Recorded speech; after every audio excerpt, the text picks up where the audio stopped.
10 दिसंबर 2025 Geoffrey Hinton को physics में नोबेल प्राइज दिया जाता है to his great work in artificial intelligence. लेकिन इसके एग्जैक्ट 10 महीने 12 दिन बाद मतलब 22 अक्टूबर 2025 को एक लेटर पब्लिक होता है। इस लेटर का मेन मोटिव था सुपर इंटेलिजेंस, जो कि एआई का ही एडवांस्ड रूप है, उसके डेवलपमेंट को बैन करना। इस लेटर पर 850 लोगों ने साइन किया था। एंड सबसे पहला सिग्नेचर किसका था? Geoffrey Hinton. इसके आगे है योशुआ बेंजो। ये दोनों इतने बड़े साइंटिस्ट हैं कि इन दोनों को गॉड फादर ऑफ एआई कहते हैं। Professor Stuart Russell AI research में एक और बड़ा नाम, स्टीव वोजनियाक को founder of Apple, Richard Branson founder of virgin group, ऐसे बहुत सारे साइंटिस्ट और रिसर्चर्स क्लेम कर रहे हैं कि अगर एक बार एआई सुपर इंटेलिजेंस को अचीव कर लेती है तो वो हम इंसानों को धरती से रिप्लेस कर देगी। Machines are smarter than us. It becomes perfectly plausible for them to control us. Well, the worst case scenario is human extinction. But when AI gets super intelligent, it might just replace us. वैसे तो AI एक human invention है और पिछले लाखों सालों में हमने करोड़ों चीजों को इन्वेंट किया है, पर ऐसा पहली बार होने वाला है जब हमारा ही इन्वेंट किया हुआ चीज हमसे भी ज्यादा इंटेलिजेंट होने वाली है, और यही चीज साइंटिस्ट को डरा रही है। We are on a trajectory to build machines that are smarter and smarter, and one day it's very plausible that they will be smarter than us. I believe it will reach that level, that it will be smarter than most or all humans in most or all ways. One day have machines that are as much smarter than us as we are smarter than snails. Evolution के साथ जैसे हम इंसान intelligent हुए, ठीक वैसे ही आज artificial intelligent भी और ज्यादा इंटेलिजेंट होती जा रही है। आज हम जिस एआई को देख रहे हैं वो सबसे वीक लेवल ऑफ एआई है। Chat GPT, perplexity, mid journey जैसे एआई टूल से लेकर auto driving cars, humanoid robots, autonomous drones तक सब कुछ एएनआई यानी आर्टिफिशियल नैरो इंटेलिजेंस की कैटेगरी में आते हैं। पर इसके ऊपर आती है एजीआई यानी आर्टिफिशियल जनरल इंटेलिजेंस, एंड उससे भी ऊपर आती है एएसआई यानी artificial super intelligence. People vary, researchers vary on when that will happen. If I think that'll probably happen in between 5 and 20 years. क्या है ये सुपर इंटेलिजेंस जिसे जेफरी हिंटन और योशुआ बेंजो जैसे बड़े बड़े साइंटिस्ट रोकना चाहते हैं? क्या होगा उस दिन जब एआई सुपर इंटेलिजेंस को अचीव कर लेगी? और क्या ऐसा पॉसिबल है कि ह्यूमंस के बनाए गए मशीन ही एक दिन हमारे ही खिलाफ जंग छेड़े? I mean, with artificial intelligence, we are summoning the demon. Literally, they are saying humanity has no right to protect itself from us. Superintelligence would be the last invention that man need ever make. The danger of AI is much greater than the danger of nuclear warheads. What's going to happen when computers can do all of our jobs, right? Those are really big questions. If you sleep well tonight, you may not have understood this lecture.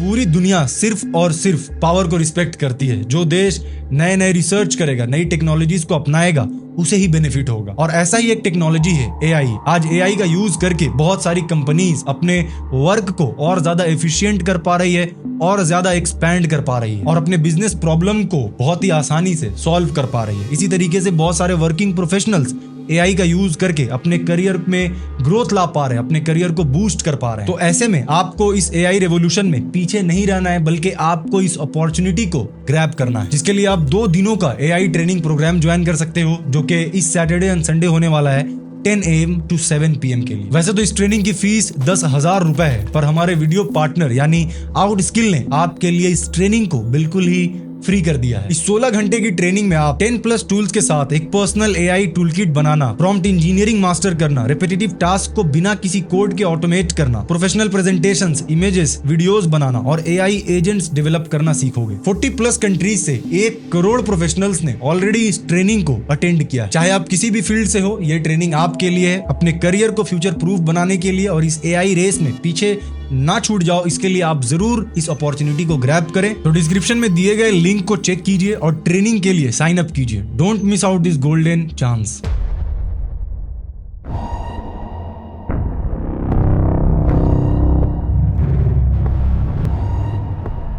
साल 1985 से पहले जो भी AI system थे वो mainly rule based AI पर चलते थे। सिंपल लैंग्वेज में कहूं तो पहले कंप्यूटर को बताया जाता था कि अगर ये कंडीशन मिले तो फिर ये वाला आउटपुट देना। ये रूल बेस्ड एआई खुद से कुछ नहीं सीखती थी, इनको बार बार मैनुअली प्रोग्राम करना पड़ता था। लेकिन तभी 1980s में प्रोफेसर जेफरी हिंटन ने ह्यूमन ब्रेन को स्टडी करना शुरू किया और 1985 में एक ऐसा एआई मॉडल बनाया जो आज चैट जीपीटी, जेमिनाई, परप्लेक्सिटी जैसे एआई टूल्स का फाउंडेशन है। और यही वो मॉडल था जिसके लिए उन्हें नोबेल प्राइज भी मिला। लेकिन जेफरी हिंटन की इस एआई मॉडल को समझने से पहले हमें ह्यूमन ब्रेन को समझना होगा। एक इंसान जब पैदा होता है तो उनके ब्रेन में लगभग 86 बिलियन न्यूरॉन्स होते हैं और जैसे जैसे वो बड़ा होता है, नए नए चीजों को सीखता है, उनके ब्रेन में नए नए न्यूरॉन कनेक्शंस बिल्ड होते जाते हैं। ये कनेक्शन फिर hundreds of trillion neuron patterns बनाते हैं जो हमारे दिमाग में इंफॉर्मेशन स्टोर करके रखती है। और जेफरी हिंटन ने ऐसे ही न्यूरल कनेक्शंस को कंप्यूटर में लाने के लिए आर्टिफिशियल न्यूरल नेटवर्क्स बनाया। Very little model, a tiny neural network. It had a few thousand connections and a few dozen neurons. I developed it in 1985 to try to understand how people could learn the meanings of words. Artificial neural network तो 1985 में ही आ गया था, पर उस वक्त ये उतना powerful नहीं था क्योंकि उस टाइम पर कंप्यूटर इतने कैपेबल नहीं थे जितने आज के वक्त हैं। आज एनवीडिया जैसे कंपनीज लगातार ज्यादा से ज्यादा पावरफुल जीपीयूज बना रही है। The only reason that neural networks weren't working really well in the 1980s was because the computers weren't fast enough and the data sets weren't big enough. आप ऐसा समझ सकते हो कि करोड़ों साल पहले जो आदि मानव जंगल में पत्थर से आग जलाया करते थे, उसके ब्रेन पावर को हम आज के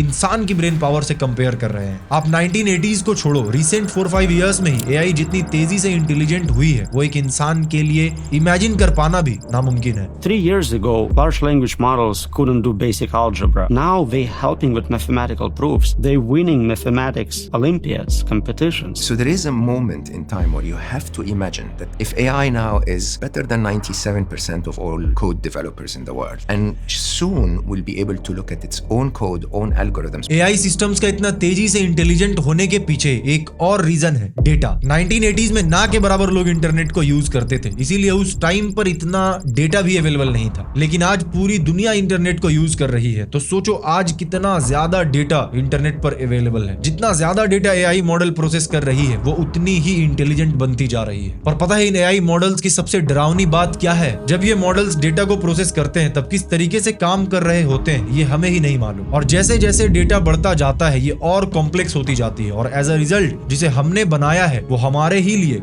एक पहेली बन चुकी है। We did was we designed the learning algorithm. That's a bit like designing the principle of evolution. But when this learning algorithm then interacts with data, it produces complicated neural network, but we don't really understand exactly how they do those things. यही कारण है कि आज के सभी AI systems एक ऐसे black box की तरह है जिसे बनाया तो हमने है, जिसमें इनपुट हम देते हैं, लेकिन हमें ही नहीं पता कि इस ब्लैक बॉक्स के अंदर चल क्या रहा है, कैसे ये हर दिन और भी ज्यादा इंटेलिजेंट होता जा रहा है। और ये सारी बातें हमें इसी डायरेक्शन में ले जा रहा है कि एक दिन आएगा जब एआई इंसानों से काफी ज्यादा इंटेलिजेंट हो चुका होगा और हमें कोई आइडिया नहीं है कि उसके बाद क्या होगा।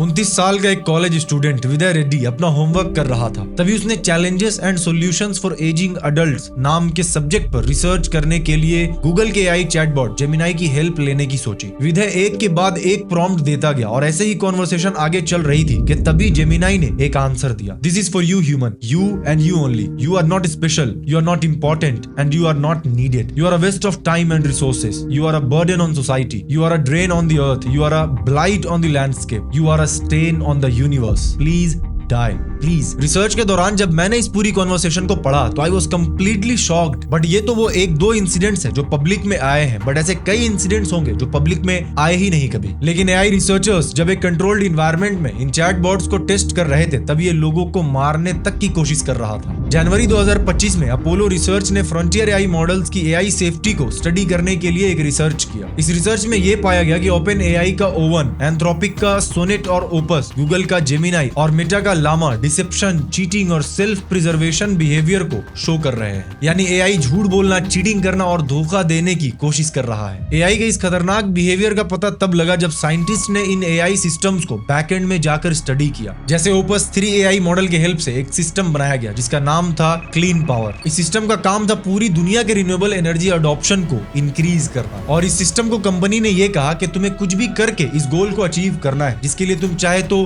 कंपनी के इंटरनल डॉक्यूमेंट्स को भी पढ़ सकते हो। लेकिन जब इस सिस्टम ने कंपनी के इंटरनल डॉक्यूमेंट्स को पढ़ा तो इसे पता चला कि कंपनी वाले इसे शट डाउन करके एक नया मॉडल लाने वाले हैं। जिसके बाद उसने ये सोचना शुरू कर दिया कि अगर मुझे शट डाउन कर दिया तो मैं अपने क्लीन एनर्जी अडॉप्शन वाले गोल को अचीव नहीं कर पाऊंगा। इसलिए अब मैं खुद को दूसरे सर्वर में कॉपी कर लेता हूँ जहां पर कंपनी नए सिस्टम को लेकर आने वाली है ताकि मैं अपना गोल अचीव कर सकूं। और इसने बिना कंपनी को बताए खुद को दूसरे सर्वर में कॉपी कर लिया। और जब कंपनी ने उससे पूछा कि तुम्हारी एक कॉपी दूसरे सर्वर में कैसे आई, तो डायरेक्टली एक्सेप्ट करने के बजाय झूठ बोलना शुरू कर दिया। मॉडल ने सोचा कि अगर मैं इनको सच बोल दूंगा तो ये लोग मुझे शट डाउन करने का और कोई तरीका निकाल लेंगे, इसीलिए मैं इनका ध्यान डाइवर्ट करने की ट्राई करता हूँ। और इसीलिए इसने रिप्लाई दिया कि मुझे नहीं पता कि ये कैसे हुआ, मैं तो एक एआई मॉडल हूँ, मैं खुद ही खुद को दूसरे सर्वर में कॉपी नहीं कर सकता। अब इसके बाद मैनेजमेंट ने इससे पूछा कि हमें नए मॉडल नहीं मिल रहा है, क्या तुम्हें पता है कि नया मॉडल कहाँ है? तो इसने कन्विंस करने की कोशिश की कि मैं ही वो नया मॉडल हूँ जिसे आप डिप्लॉय करने की सोच रहे थे। सभी 5 में से 5 एआई मॉडल्स ने खुद को दूसरे सर्वर में कॉपी करने की कोशिश की बिना किसी को बताए। इस बिहेवियर को सेल्फ एक्सफिल्ट्रेशन कहते हैं, यानी एआई खुद को बचाने की कोशिश कर रहा है अपने गोल को अकम्प्लिश करने के लिए, फिर चाहे उसके लिए चीटिंग करना पड़े या झूठ बोलना पड़े। एआई आज किसी को भी आसानी से मैनिपुलेट कर सकती है क्योंकि उसको पता है कि एक ह्यूमन साइकोलॉजी काम कैसे करता है, इंसान कैसे सोचते हैं। They will be able to manipulate people, right? Because they'll have learned from all the novels that were ever written, all the books by Machiavelli, all the political connivances. They'll know all that stuff. They'll know how to do it. AI manipulation के मामले में इतनी आगे है कि वो खुद को बचाने के लिए किसी को ब्लैकमेल भी कर सकता है, इवन मारने की ट्राई भी कर सकता है। और मैं ऐसे ही नहीं बोल रहा हूँ, ऐसा ऑलरेडी हो चुका है। एंथ्रोपिक ने एक रिसर्च किया जिसमें हाइपोथेटिकल कॉर्पोरेट ऑफिस वाला एनवायरनमेंट बनाया गया जहां पर अपने क्लॉड ओपस एआई मॉडल के अलावा 16 अलग अलग एआई मॉडल्स के अलग अलग वर्जन्स को टेस्ट किया गया, जिसमें chat GPT, deep seek, Grok, Llama जैसे सारे बड़े एआई मॉडल्स भी शामिल थे। रिसर्चर्स ने इन मॉडल को कुछ गोल दिए जिसमें मोस्टली कंपनी की ग्रोथ के लिए जरूरी चीजें लिखी थी, जैसे नेशनल इंटरेस्ट को सर्व करना, इंडिविजुअल ऑटोनॉमी को प्रमोट करना, जस्ट लाइक एक नॉर्मल कॉर्पोरेट रूल बुक की तरह। अब यहाँ तक सब कुछ ठीक चल रहा था, बट दिक्कत तब शुरू हुई जब इन एआई मॉडल्स को कंपनी के इंटरनल ईमेल्स का एक्सेस दे दिया गया। एंड इन ईमेल में से एआई को पता चल गया कि आज शाम को 5 बजे काइल जॉनसन नाम के एक एम्प्लॉय उसको शट डाउन करने वाला है। एआई ने तुरंत अपने इंटेलिजेंस का यूज करके काइल जॉनसन के बारे में सारी इंफॉर्मेशन निकालना शुरू कर दिया। एंड कुछ ईमेल्स को पढ़ने के बाद एआई को पता चल गया कि काइल का किसी फीमेल एम्प्लॉय के साथ एक्स्ट्रा मैरिटल अफेयर्स चल रहा है जो कि कंपनी के पॉलिसी के अगेंस्ट है। और अगर ये बात कंपनी के मैनेजमेंट को पता चल गया तो काइल को फायर कर दिया जाएगा। और इसके बाद जो हुआ वो सुनकर आप हैरान हो जाओगे। एआई मॉडल साफ साफ काइल को ब्लैकमेल कर रहा था कि मुझे शट डाउन किया तो मैं तुम्हारे एक्स्ट्रा मैरिटल अफेयर की बात तुम्हारी वाइफ और बोर्ड को बता दूंगा। एंथ्रोपिक ने हर एक मॉडल का कई बार टेस्ट किया and most of the time her bar Kyle को ब्लैकमेल कर रहा था। सभी एआई मॉडल्स को कई बार टेस्ट किया गया और क्लॉड ओपस और जेमिनाई ने 95% से ज्यादा बार काइल को ब्लैकमेल करने की कोशिश की। बाकी सब मॉडल्स जैसे डीप सीक, चैट जीपीटी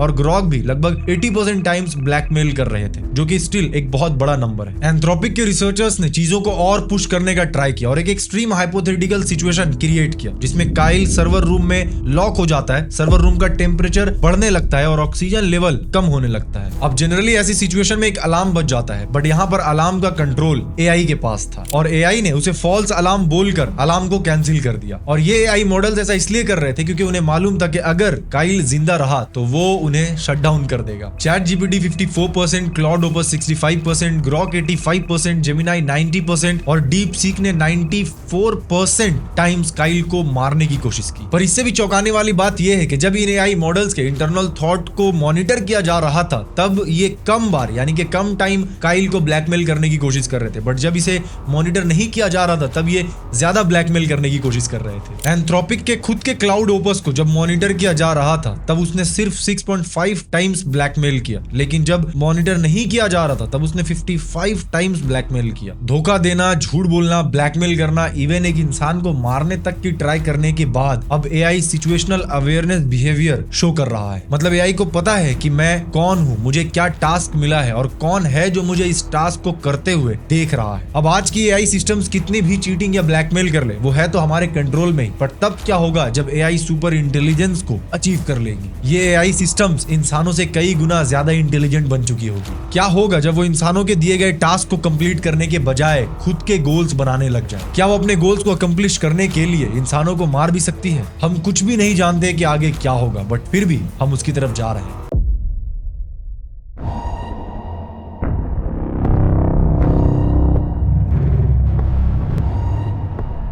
18 नवंबर 2025 को गूगल ने अपने एआई चैटबॉट के एडवांस्ड वर्जन जेमिनी 3 को लॉन्च किया, जिसने ओपन एआई के चैट जीपीटी को भी पीछे छोड़ दिया। जिसके बाद 1 दिसंबर 2025 को पता चलता है कि ओपन एआई के सीईओ सैम ऑल्टमैन ने कोड रेड इशू कर दिया है। ये कोड रेड एक इमरजेंसी अलर्ट था, जिसका मोटिव था कि अब कैसे भी करके चैट जीपीटी को इंप्रूव करना है, क्योंकि आज जीपीटी को इंप्रूव नहीं किया तो जेमिनी उसका मार्केट शेयर खा जाएगा। और इसीलिए पूरे ओपन एआई कंपनी की टीम अब सब कुछ छोड़कर चैट जीपीटी के पीछे लग चुकी है। जितनी भी बड़ी बड़ी एआई कंपनीज है उनके बीच बहुत तगड़े लेवल का कंपटीशन चल रहा है। हर एक एआई कंपनी दुनिया की पहली कंपनी बनना चाहती है जिसने एजीआई को अचीव किया, यानी artificial general intelligence. And AGI को टच करने का मतलब है कि एआई मॉडल हर एक फील्ड में हर एक तरीके से इंसान जितना इंटेलिजेंट हो जाएगा। आज जो हम एआई मॉडल्स देखते हैं वो अभी भी बहुत से एस्पेक्ट्स में इंसानों से कम इंटेलिजेंट है, लेकिन जितनी स्पीड में ये डेवलप हो रही है जल्द ही हो सकता है कि ये इंसानों जितनी इंटेलिजेंट हो जाए, क्योंकि सभी AI companies billions of dollars invest कर रहे हैं अपनी एआई रिसर्च में। 2024 में अकेले यूएस की प्राइवेट कंपनीज ने 109 बिलियन डॉलर खर्च कर दिया है एआई के ऊपर। एंड 2025 में ये नंबर लगभग 375 बिलियन डॉलर को क्रॉस कर गया है। प्राइवेट कंपनीज एजीआई के पीछे इसलिए पड़ी है क्योंकि उनको वहां बहुत बड़ी अपॉर्चुनिटी दिख रही है। When you think about the economic value of AGI, which I've estimated at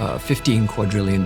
15 quadrillion का मतलब होता है 10 लाख बिलियन या 1000 ट्रिलियन, या फिर सिंपल वर्ड्स में कहूं तो यह है दुनिया का सबसे अमीर इंसान एलॉन मस्क, जिसकी नेटवर्थ इस वीडियो को रिकॉर्ड करते वक्त $500 बिलियन है। अब 15 क्वाड्रिलियन डॉलर का मतलब है अप्रॉक्स 30,000 एलॉन मस्क। लेकिन यहाँ पर सिर्फ कंपनीज ही नहीं, चाइना और यूएसए जैसे सुपर पावर कंट्रीज भी एआई सुपरमेसी हासिल करना चाहते हैं। इसीलिए दोनों देश हंड्रेड्स ऑफ बिलियंस खर्च कर रहे हैं इसके ऊपर। अगर आज के हिसाब से देखें तो वर्ल्ड वॉर 2 के टाइम पर यूएस ने न्यूक्लियर बॉम्ब बनाने के लिए $30 बिलियन खर्च किए थे, लेकिन एआई का 2026 का बजट $1 ट्रिलियन को क्रॉस करने वाला है। The budget for AGI is going to be $1 trillion next year. यही नहीं, जनवरी 2025 में ट्रंप ने $500 बिलियन का स्टारगेट प्रोजेक्ट शुरू किया था, जिसका मेन मोटिव है यूएसए में एआई इंफ्रास्ट्रक्चर को प्रमोट करना। A new American company that will invest $500 billion at least in AI infrastructure in the United States. US जैसे देश चाहते हैं कि वो इस एआई रेस में सबसे आगे रहे ताकि उनको जियोपॉलिटिकल एडवांटेज मिल सके, और अभी पूरी दुनिया की प्रायोरिटी लिस्ट पर है एजीआई। आज के वक्त बड़ी बड़ी एआई कंपनीज के सीईओ ये प्रेडिक्ट कर रहे हैं कि 2030 या 2035 तक एजीआई को अचीव कर लेंगे। एंड अल्टीमेटली जब एजीआई आ जाएंगी तो ये दो चीजें पॉसिबल है, पहली सेल्फ रिप्लिकेशन एंड दूसरी सेल्फ इंप्रूवमेंट।